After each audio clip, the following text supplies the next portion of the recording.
اصل مسئلہ ماں باپ کے حقوق کا ہے، ورنہ تعریفیں تو آپ کو دنیا میں کہیں بھی مل جائے گی۔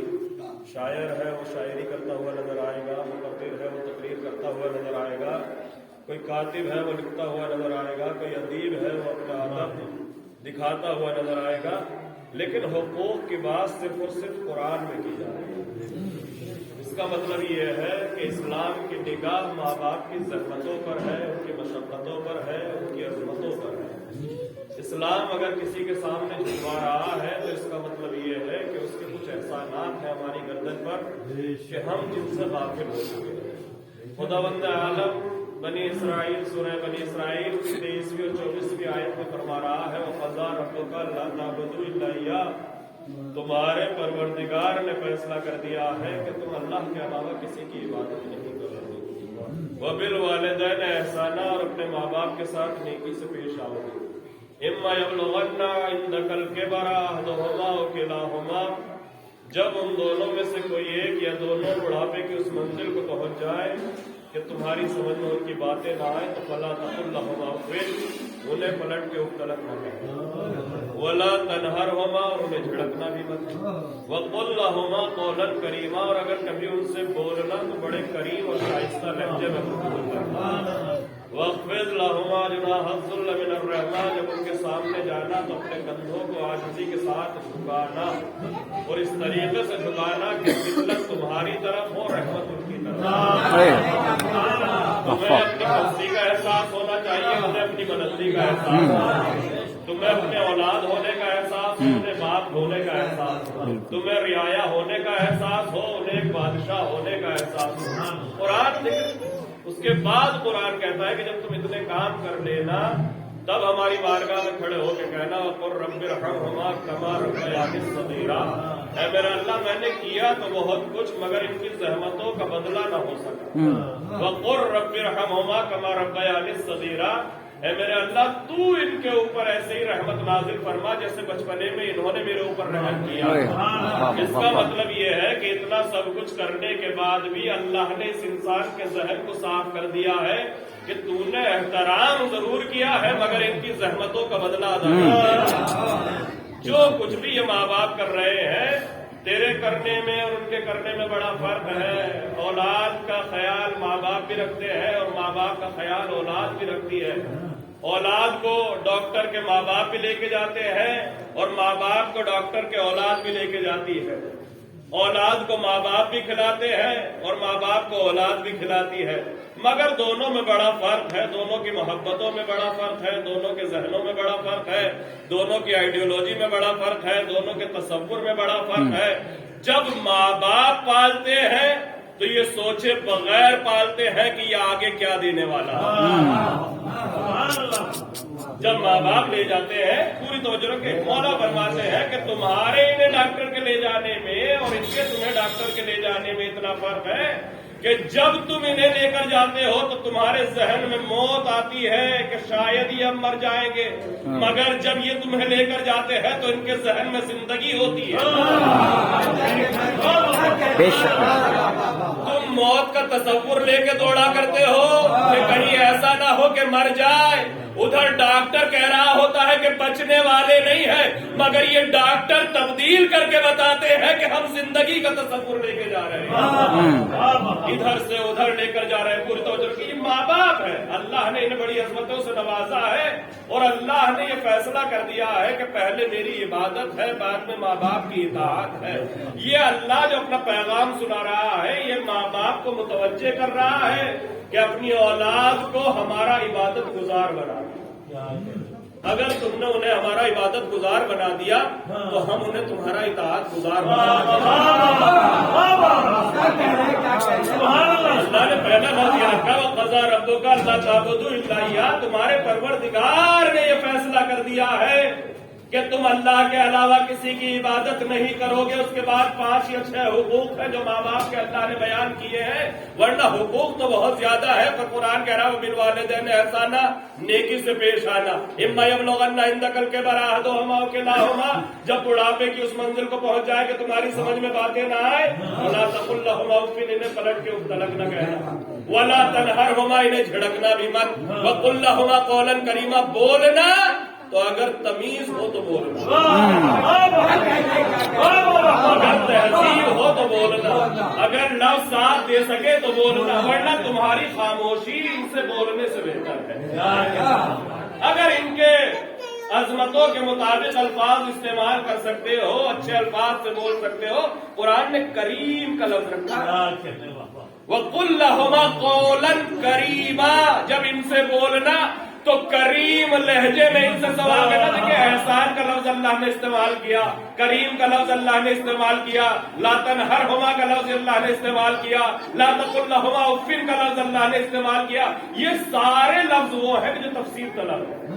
احسان وہ احسان نہیں ہے کہ جو ہم ایک دوسرے کے اوپر کرتے ہیں. کسی نے معصوم سے پوچھا کہ مولا یہ بتائے یہ جو اللہ نے کہا ہے کہ اپنے ماں باپ کے ساتھ احسان کرو، تو یہ احسان کیا یہی والا احسان ہے جو ہم ایک دوسرے کے اوپر کرتے ہیں؟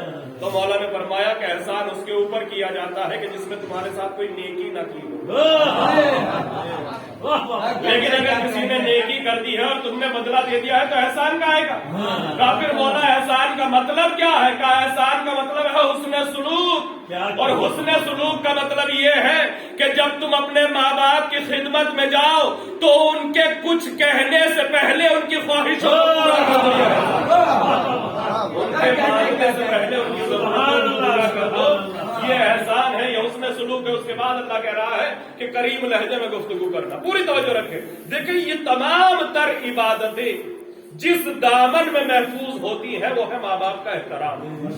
یہ نماز قبول ہوگی جب ماں باپ راضی ہوں گے، یہ روزہ قبول ہوگا جب ماں باپ راضی ہوں گے، یہ مجلسیں قبول ہوں گی جب ماں باپ راضی ہوں گے، یہ شب داریاں قبول ہوں گی جب ماں باپ راضی ہوں گے، یہ تبرکات بانٹنا قبول ہوگا جب ماں باپ کو کھانا کھلا دیا ہوگا.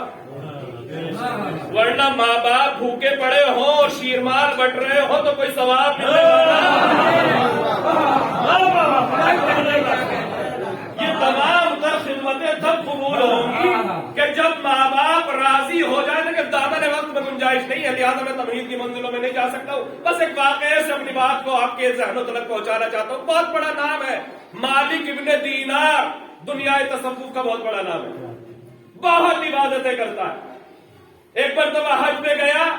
روایتیں بتاتی ہے کہ جب حج پہ گیا اور حج کو انجام دے لیا تو رات میں سویا تو خواب میں دیکھا کہ کوئی کہہ رہا ہے کہ جاؤ محمد بلخی کو خبر کر دو کہ ہم نے اس کا حج قبول نہیں کیا ہے.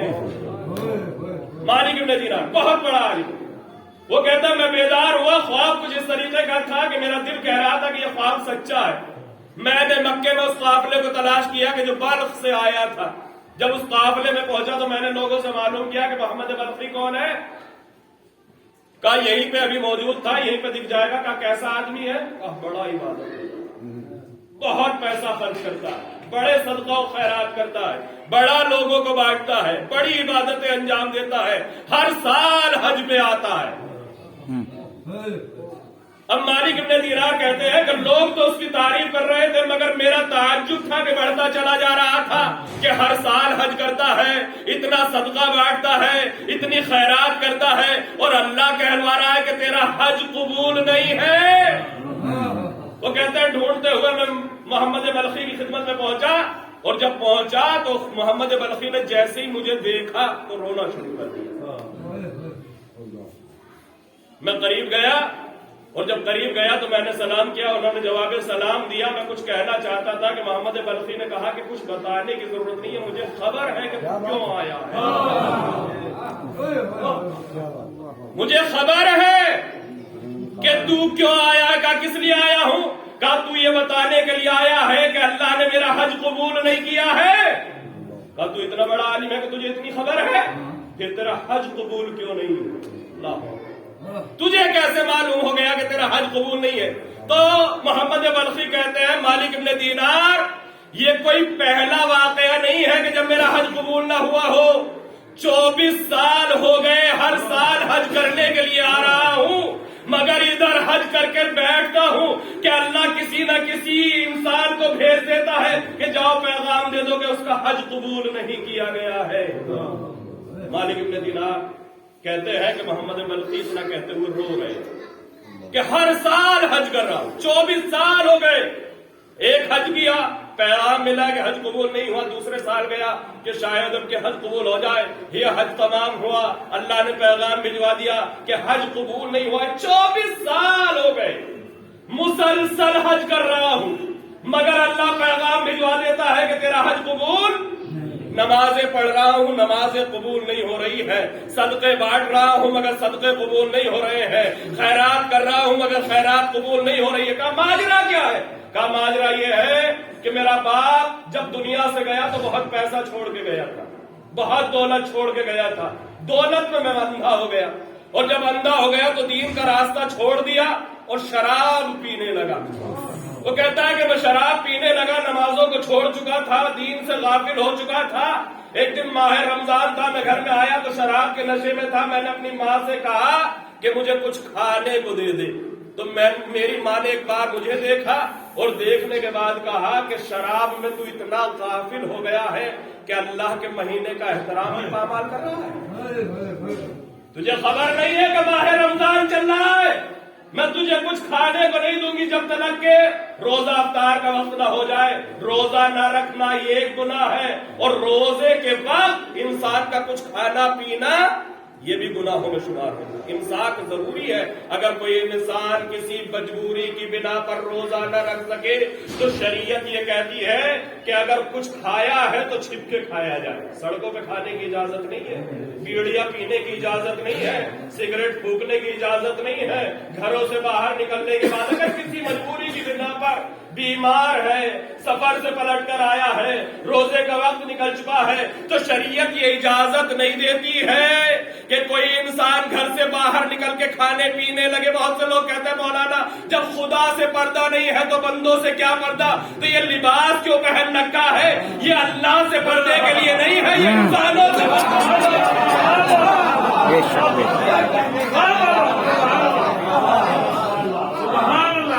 شریعت یہ کہہ رہی ہے کہ اپنی بے روزہ داری کو چھپاؤ۔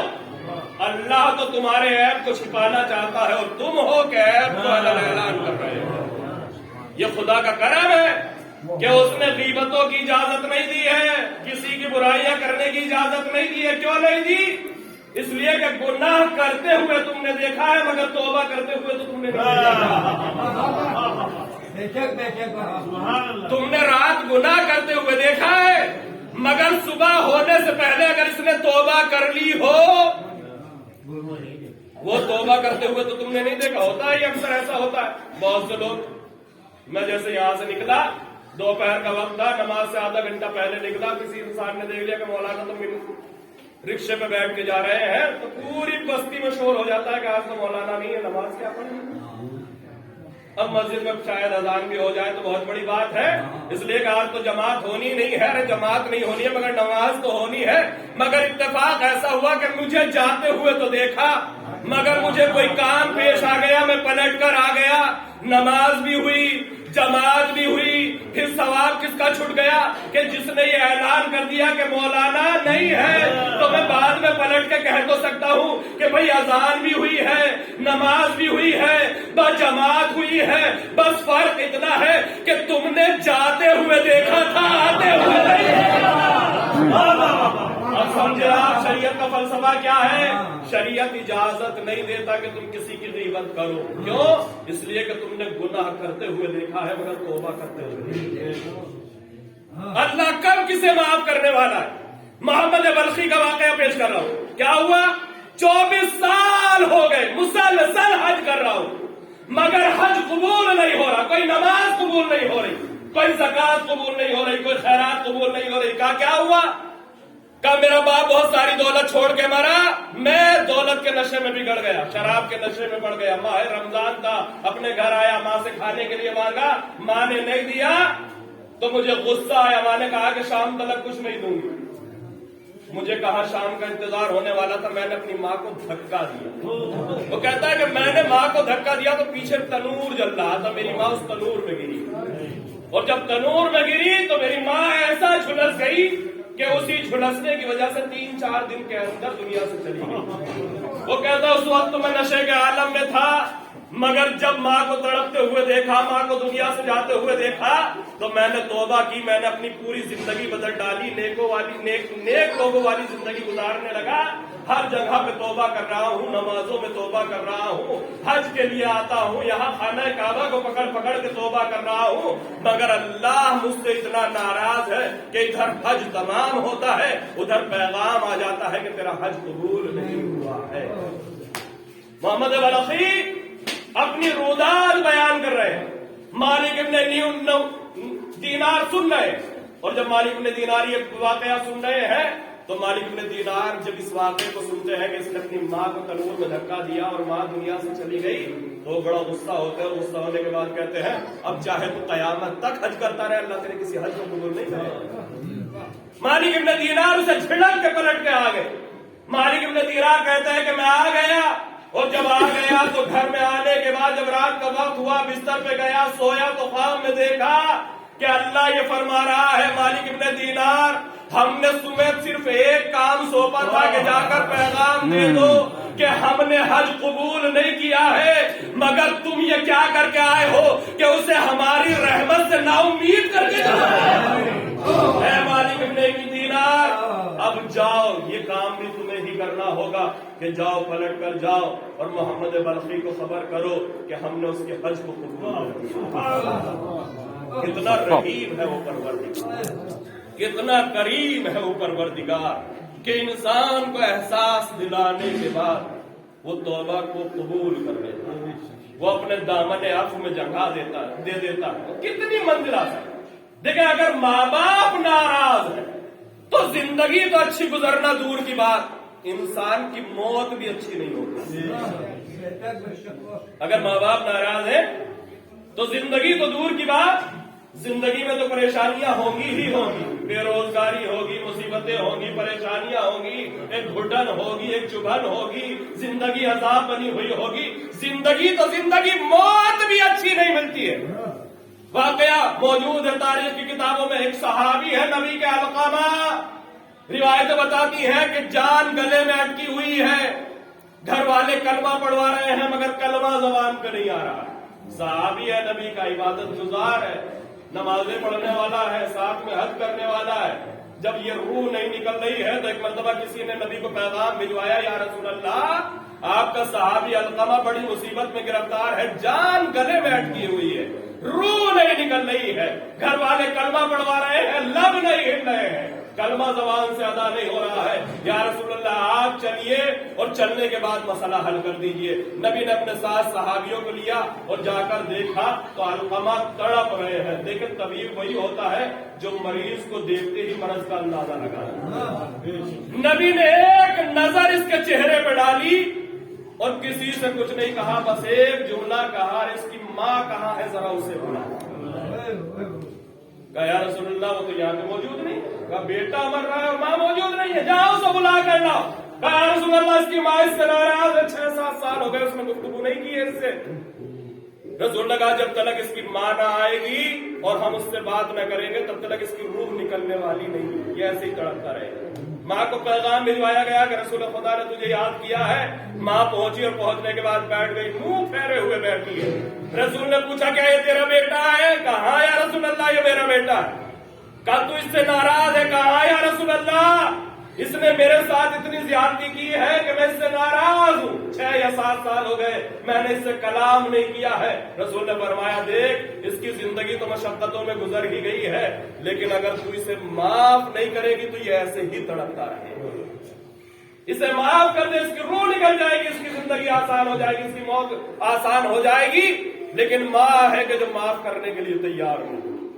رسول نے کوئی حکم نہیں دیا ہے، گزارش کر رہے ہیں، مگر نہ جانے کتنا دل دکھا ہوا تھا کہ ماں معاف کرنے کے لیے تیار نہیں تھی کہ یا رسول اللہ میں اسے معاف نہیں کروں گی اگر آپ کا حکم نہ ہو۔ رسول نے کہا میں حکم نہیں دے رہا ہوں، میں تو تجھ سے گزارش کر رہا ہوں کہ اسے معاف کر دے، اس کی موت آسان ہو جائے گی، روح نکل جائے گی، اس کی منزلیں آسان ہو جائے گی۔ کہا یا رسول اللہ میں اسے معاف نہیں کروں گی، اس نے میرا اتنا دل دکھایا ہے۔